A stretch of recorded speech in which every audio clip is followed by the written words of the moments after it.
So a train from Amsterdam to Paris was hijacked by a Moroccan Muslim extremist with an AK-47 semi-automatic rifle, a handgun, and enormous numbers of bullets. He surely could have killed dozens, if not 100, had it not been for three young Americans who just happened to be on the train for a holiday. They were unarmed, but they charged the terrorist, seized his own gun, and beat him unconscious with it. They're heroes. Alex Skarlatos is a 22-year-old National Guardsman from Oregon who has been serving in Afghanistan. His friend, Spencer Stone, is in the Air Force. Their high school buddy, Anthony Sadler, joined in the fracas as well. By contrast, the French staff of the train were cowards. According to an eyewitness report by French actor Jean-Hugues Anglade, who was on the train himself, the French officials, they ran away from the gunman, and they locked themselves in a cabin to protect themselves, and they left the passengers as sitting ducks. It was Americans who saved everyone while the French authorities cowered. Now, the French government has been grateful to the men and gave them high honors.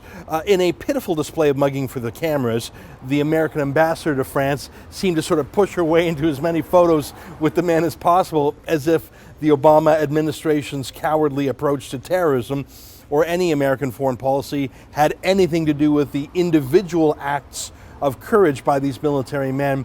No, the real face of the Obama administration in France was the double insult in January when terrorists attacked the satirical magazine Charlie Hebdo, and dozens of world leaders flew to Paris to march in solidarity, and no one of any rank came from the United States. And then that buffoon John Kerry flew in another aging baby boomer James Taylor a week later to sing "You've Got a Friend" to a room of reporters as some sort of apology. Remember that?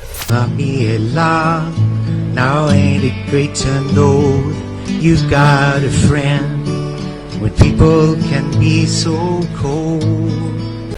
Seriously, he did that. That's U.S. foreign policy these days. But that's the thing about friends. You already know they're friends. You don't have to wait for them to sing you a song about it. They just prove it all the time. Those three American military men were friends of liberty and courage and peace. Obama and Kerry, and frankly the culture of cowardice demonstrated by the train's authorities, well, that's the usual in France. Oh, one last point. The terrorist, Ayoub El-Kazani, he went from Morocco to Spain when he was 18. Then he moved around Europe at will. Europe really has no internal borders. Doesn't seem to have any external borders either.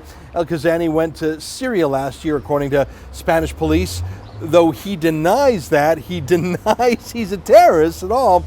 He says he just wanted to rob everybody, and the media is running with this. Yeah, what a microcosm of our whole world this is. A radical Muslim enters Europe because of its gentle, generous hospitality, but he turns on it with violence.